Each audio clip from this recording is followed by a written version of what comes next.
America और Israel से युद्ध के दौरान ईरान ने स्ट्रेट ऑफ हॉर्मुज को फिर बंद कर दिया। इस बीच यमन के हौसियों ने धमकी देते हुए कहा है कि वो स्ट्रेट ऑफ हॉर्मुज के बाद रेड सी में स्ट्रेट ऑफ बाबल मंदेब भी बंद कर देंगे। अब हूतियों के रक्षा मंत्री मेजर जनरल मोहम्मद अल अतीफी ने 19 अप्रैल को एक बार फिर धमकी दी है। उन्होंने कहा कि हौसियों यमनी लोगों पर किसी भी हमलों का सामना करने के लिए हाई अलर्ट पर हैं। अल अतीफी ने एक बयान में कहा कि इजरायली और अमेरिकी दुश्मन के साथ संघर्ष के हालिया दौर ने मोर्चों की एकता को दर्शाया है और दुश्मन के खिलाफ जिहाद और प्रतिरोध के ध्रुव के सैन्य अभियानों की प्रभावशीलता को साबित किया है। इस बीच हौसी प्रशासन के उप विदेश मंत्री हुसैन अलेजी ने चेतावनी दी है, इंतबा दिया है कि स्ट्रेट ऑफ बाबुल मंदेब को बंद किया जा सकता है। अब अमेरिकी राष्ट्रपति डोनाल्ड ट्रंप शांति में बाधा डालने वाली सभी प्रथाओं और नीतियों को समाप्त नहीं करते हैं। उप विदेश मंत्री हुसैन अल-एजी ने सोशल मीडिया प्लेटफॉर्म एक्स पर एक पोस्ट में कहा कि अगर यमन स्ट्रेट ऑफ बाबुल मंदेब को बंद करने का फैसला करता है तो पूरी मानव जाति और इसे खोलने में पूरी तरह से असमर्थ होंगे। उन्होंने आगे कहा कि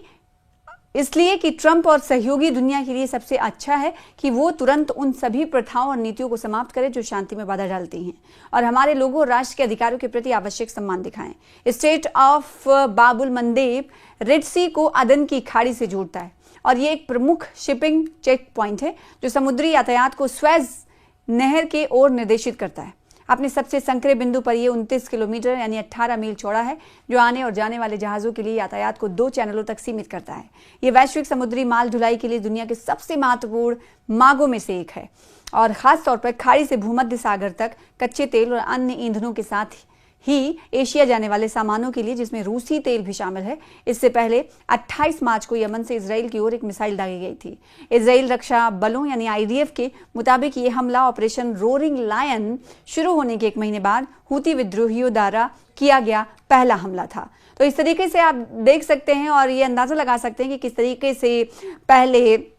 टेंशन थोड़ा सा कम हुआ तो हमने देखा था कि स्ट्रेट ऑफ हॉर्मुज को खोला गया और फिर उसके बाद स्ट्रेट ऑफ हॉर्मुज को बंद कर दिया गया है और इस पर सभी की निगाहें टिकी हुई हैं कि आने वाले दिनों में होगा क्या। दूसरी तरफ ये भी खदशात का इजहार किया जा रहा है कि जो मुज़ाकरात हुए थे वो मुज़ाकरात अभी ठंडे बस्ते में जाते हुए दिखाई दे रहे हैं और जंग के खदशात में इजाफा होता हुआ दिखाई दे रहा है। और सवाल ये उठता है कि 14 दिनों का जो जंग बंदी यानी सीज फायर लागू है वो क्या सीज फायर के वक्त के पूरे होने से पहले कुछ अच्छी खबर सुनने को मिल सकती है या नहीं। लेकिन खदशात ये जाहिर किए जा रहे हैं कि 14 दिनों का जो जंग बंदी यानी सीज फायर जो लागू है उसमें अब बहुत ज़्यादा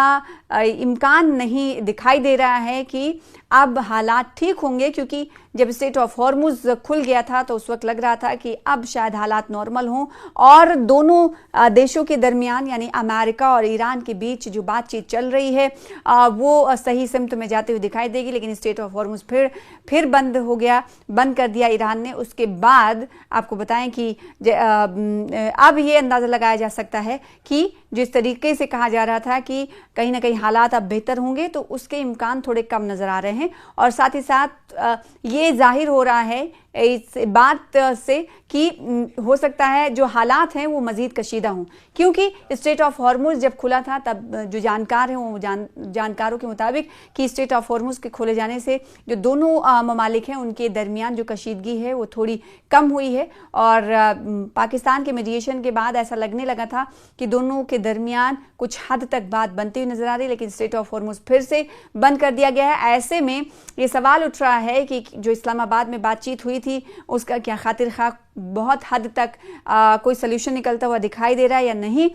ये जानकार कई तरह के सवाल खड़े कर रहे हैं। तो दूसरी तरफ आपको बताएं कि हौसियों की तरफ से एक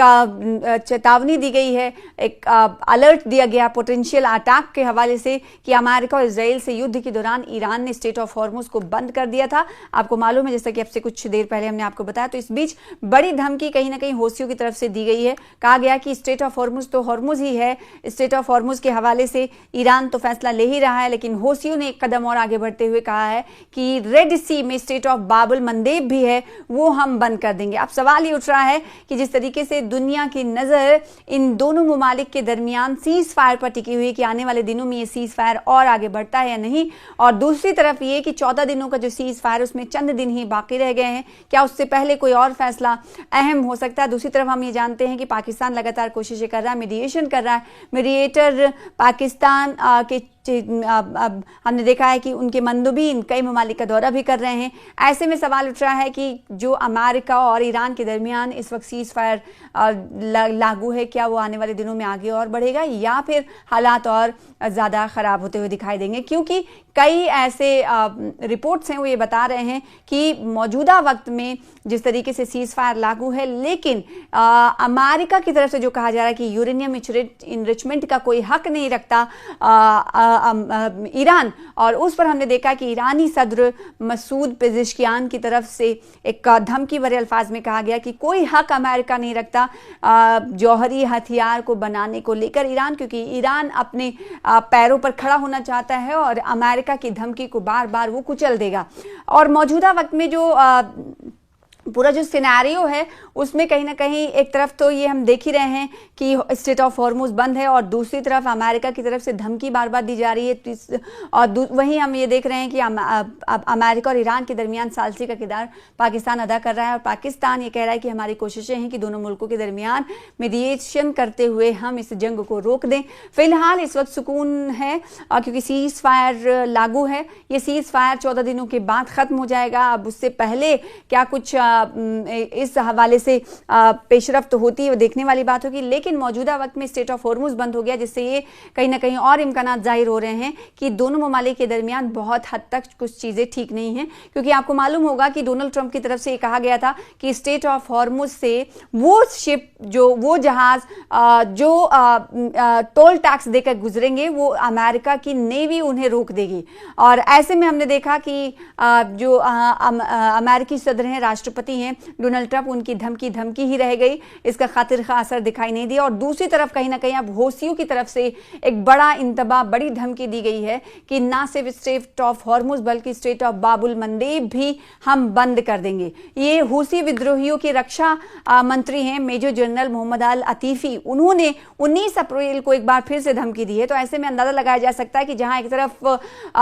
कोशिश की गई है पूरी तरीके से कि स्ट्रेट ऑफ हॉर्मुज को हम बंद रखेंगे, और इस कहीं ना कहीं ईरान अपनी छाप छोड़ रहा है और उस छाप को गहराता हुआ दिखाई दे रहा है। तो कहीं उधर ईरान के साथ हौसी भी खड़े होते दिखाई दे रहे हैं कि अगर इस हवाले से और ईरान पर धमकी आमेज अल्फाज का इस्तेमाल किया जाता है तो पीछे हटने वाले नहीं हैं। रेड सी में बाबुल मंदेब को भी वो निशाना बना सकते हैं। यमनी लोगों पर किसी भी हमले का सामना करने के लिए हाई अलर्ट पर हौसी हैं, ये कहना है रक्षा मंत्री का। अल लतीफी ने एक बयान में कहा है कि जो जियोनिस्ट हैं और अमेरिकी दुश्मन के साथ संघर्ष के हालिया दौर ने मोर्चों की एकता को दर्शाया है और दुश्मन के खिलाफ जिहाद और प्रतिरोध के ध्रुव के सैन्य अभियानों की प्रभावशीलता को साबित किया है। इस बीच हौसियों के उप विदेश मंत्री हुसैन अल एजी ने चेतावनी दी है कि स्ट्रेट ऑफ बाबुल मंदेब, जैसा कि हमने आपको अब से कुछ देर पहले बताया कि स्ट्रेट ऑफ बाबुल मंदेब को बंद किया जा सकता है, यानी हौसी भी धमकी दे रहे हैं। ऐसे में ईरान का पक्ष जो है मजबूत होते हुए दिखाई दे रहा है, लेकिन सवाल ये उठता है